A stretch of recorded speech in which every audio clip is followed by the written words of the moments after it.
Our federal election is heating up with incentives and tax cuts and a lot more. My friends, we're going to talk about this and helping Canadians save a tremendous amount of money on their mortgages. All this and more with a good friend and mortgage broker, Mr. Dion Beg, right after this.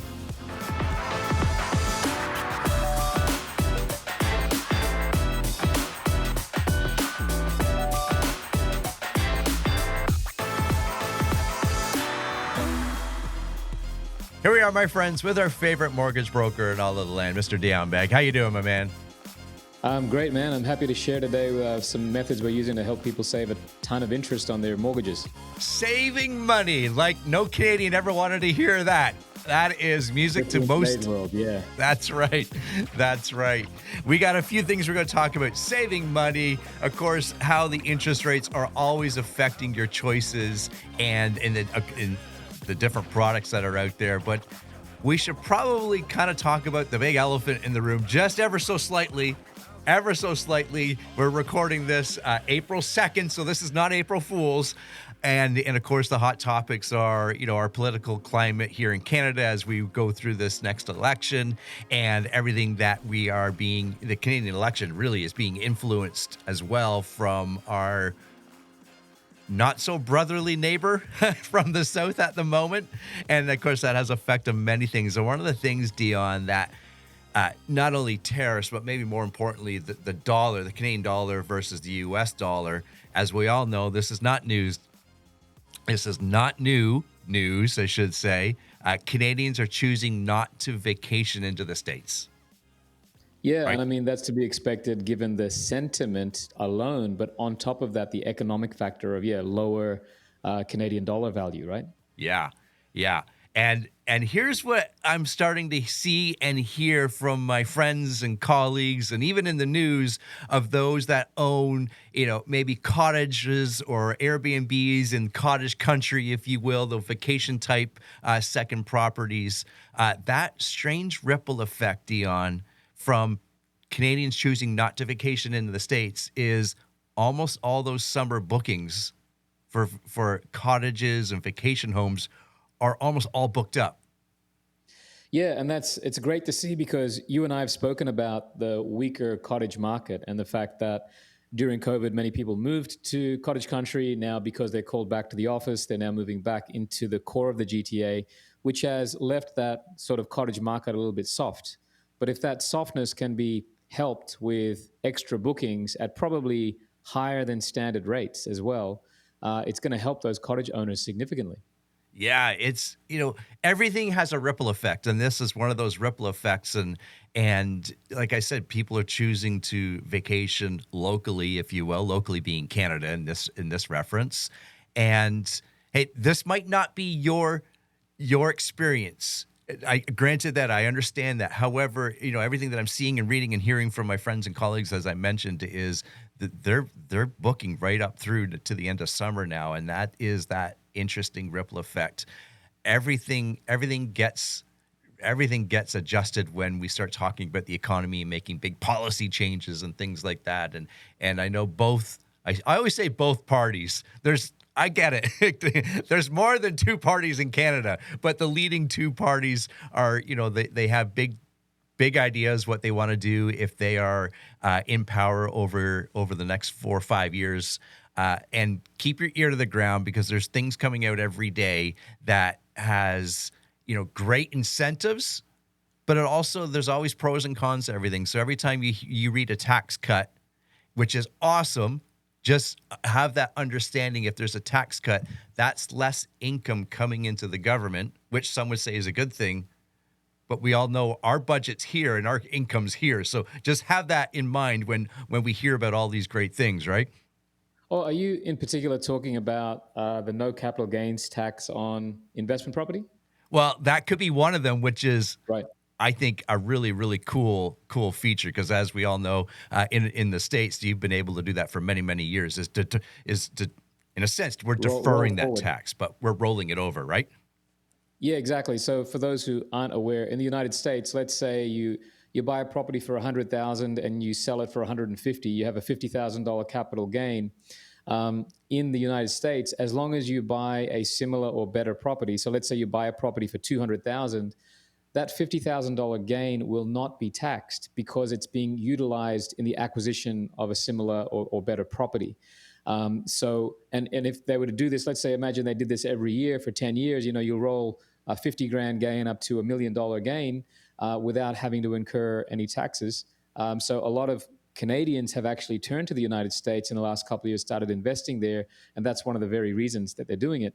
And so the opposition leader right now has proposed a similar US style capital gains tax deferral on his platform, which frankly will be attractive to a lot of property owners. Yeah, it's definitely interesting and one that you need to read through and understand. And really, it's just like I shouldn't say just like it. It's similar to your RSP contributions in a sense. From this perspective, I think is RSP contributions is really we're deferring our taxes to down the road, and that's Yes, kind of what correct. this is in a sense. Um, However, this will, in my opinion, whether you're for it or not, from my perspective, Dion, is this will actually stimulate, and I use that word cautiously, the real estate market because what we'll see is decisions to no, I can sell this property because I'm not going to pay capital gains on it because I'm going to go about and buy another property with those funds. So it'll be a small segment of that, and we'll see a little stimulation there if that gets brought in by any party going forward. Yeah, and I mean, you raise a good point in that it's depriving the government of some form of tax, which is to be utilized in the economy. But on the flip side, it might create more economic activity with real estate transactions and renovations and construction and those types of things. I'd be interested to see a case study as to the loss in taxes, but the benefit in economic activity, and see if there is in fact a net benefit. My guess is there probably would be. Yeah, it's a good point. We've said on the show here many times before.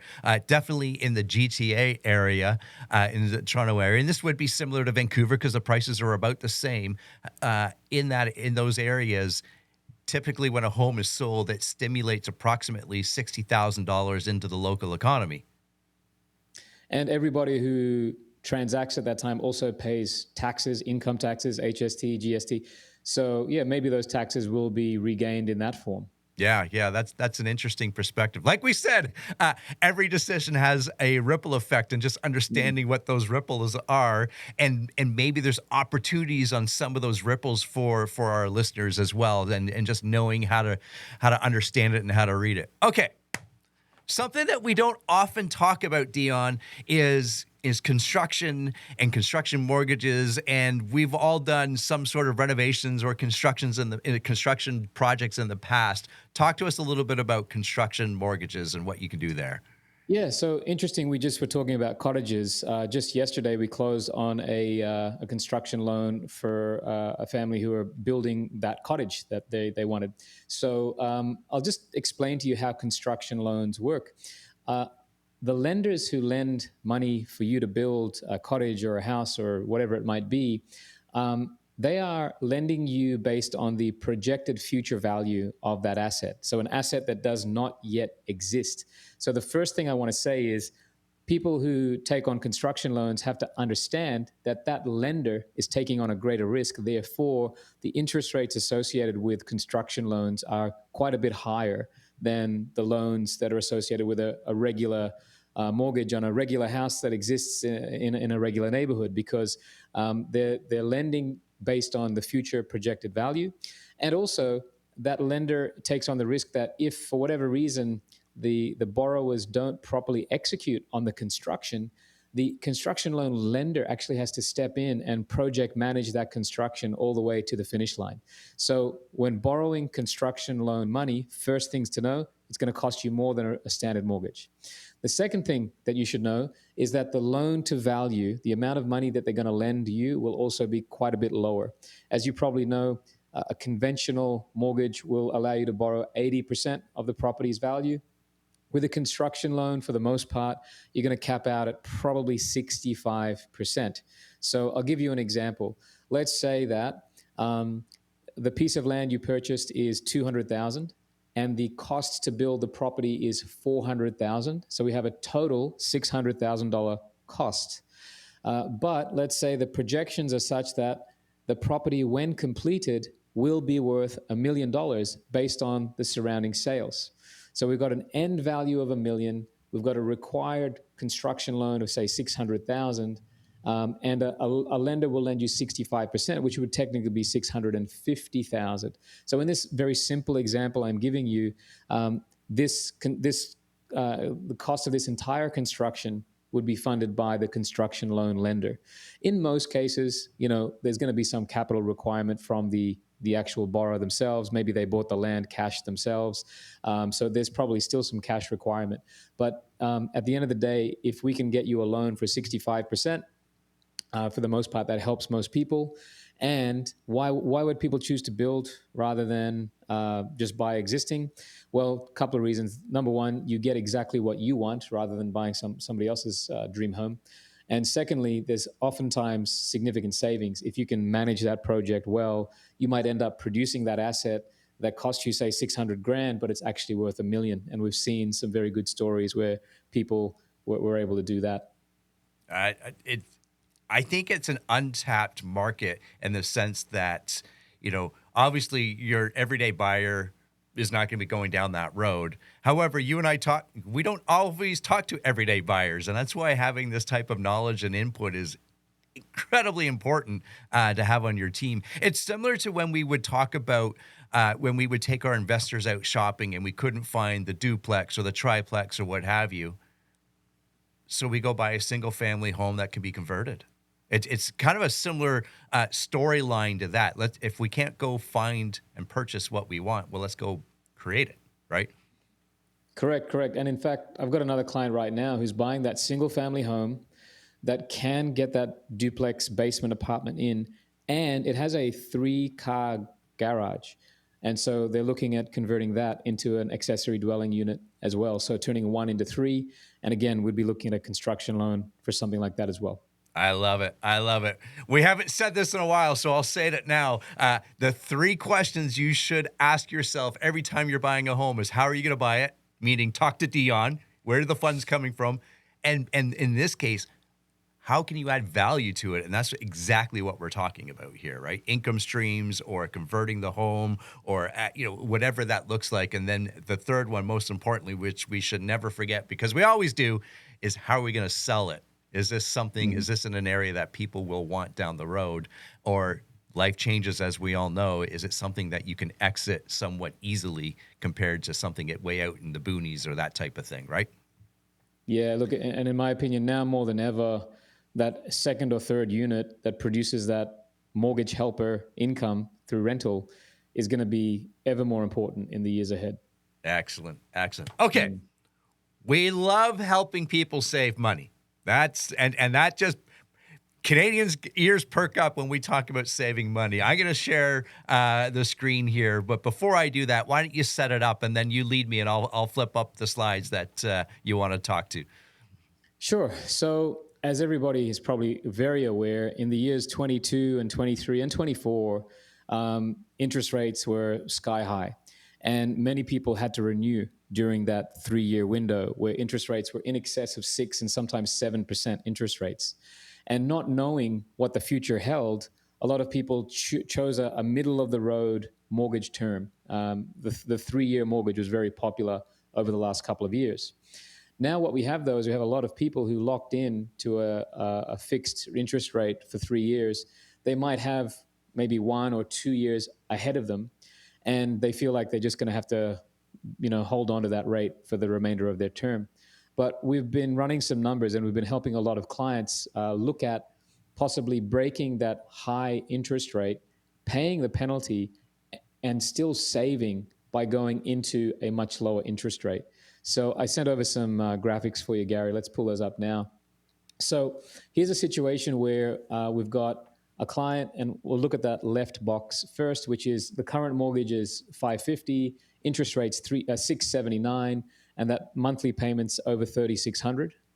And on the right-hand side there, what we have is that mortgage refinance. So you'll notice that the mortgage balance is about $11,000 higher, because we rolled the penalty to break that mortgage into the new mortgage. So let's be clear, we've gone backwards about 11 grand. But when you look at that interest rate, we've dropped by more than 2% there. And that monthly payment has dropped by nearly $1,000 there. So that's the situation that we put one of our clients into recently through our brokerage. Just go on to that next slide. Let's also just sort of demonstrate these savings. So in terms of the interest rate comparison or the interest saved, okay, on the left-hand side, in the middle there, we have the current path that the client is on. They're going to pay over $54,000 in interest. In the proposed new path, even with the penalty rolled in, they're going to only pay 46,000 approximately in interest. So the total saving in interest for this client is over $8,000. So that was just, and by the way, this is like, we're talking about an hour and a half of paperwork. Okay. So Gary, for an hour and a half of paperwork, would you want to do an hour and a half of paperwork in order to save 8 grand? I think the answer is yes Yes. every day, right? And this is a middle of the road saving. We have saved people more. We've saved people less. But even if it was a saving of $1,000, is that still worth an hour and a half of your time? If you're not making $800 an hour, then an hour and a half of your time spent on refinancing is still worth it for most people. Okay, yeah, Uh, you want to jump onto that next slide? yeah, absolutely. Let's do it. So we talked about that payment saving. So over that same period of time, and we have about 18 months left on this particular mortgage, we saved this client nearly $10,000 in payments. Okay. So on a monthly basis, if you added all that up over the remaining term, they would have around $9,800 extra cash in their bank account. And the cool thing is, if they really wanted to, they could take that extra payment and pay it into their mortgage, therefore paying off their mortgage even faster if they wanted to. Okay. And we'll jump onto that very last one. So in summary, we save the client around $8,200 in interest, as well as $9,800 in actual payments. So these are the savings that are actually available to anybody right now. The sweet spot right now seems to be if your interest rate is above 5.6%, then we should probably talk, because we will save you money. That's the important question that I wanted to highlight and bring up is at what point should we be having this conversation? So at about that 5.6 you're suggesting. Right. Yeah, that's where the sort of the numbers break even or get better. And so even if all we ended up doing was saving you cash flow, let's say the interest Yeah, saving was zero, but the cash flow saving was three, four, $500 a month. For many people, that extra $500 breathing room is significant. absolutely. And we've all seen, everything's kind of gone up in price, whether it's, groceries or what have you. That is an important savings. That's, that can mean, another 36 to $4,000 a month. Or sorry, a month. I wish a year. But Yeah. that could, that does a lot. That's a vacation for some. That's a lot of cash flow that you can have access to by knowing some of this information and by reaching out to Dion and his team to having this kind of conversation. Dion, why it like this is always important. We maybe don't talk about this enough, but to sit back and kind of have a true understanding of your own personal finances, really on a monthly basis, but definitely on a quarterly basis. Is this still the right mortgage for us? Reaching out to your team to make sure, yeah, nothing's changed, but maybe next quarter we'll see a difference in something, right? Where maybe refinancing doesn't always mean taking money out of the bank and getting access to it. It means in this scenario, having a better mortgage product working for you in a sense, whether it's lower interest rates or what have you, right? Correct. Yeah. And in that example, we kept the amortization exactly the same. So we're not necessarily stretching out an amortization if you want to keep it where it is. And yeah, if at the end of the day we can save you, let's just say it's that $500 a month, 6 grand a year. Just for context, that's $6,000 in savings is after tax. Okay. And what I mean by that is if you were in order to save $6,000 in your bank account this year, you probably have to go to work and earn nine to $11,000, right? So it's like getting a $10,000 pay increase this year by saving $6,000 in cash flow just through a refinance. Excellent, excellent stuff. Okay, my friend, how do people get a hold of you to have this type of conversation? Yeah, so kangamortgage.ca or Instagram at the Dion Beg. What I shared with you today, Gary, are actual reports that we will customize for each individual client. And so, if you want to know, like down to the penny, what is the impact of this decision, we can actually give you that report. There you have it, my friends. That's the Dion Bag. I'm Gary McGowan. We'll see everybody in the next episode. Goodbye for now.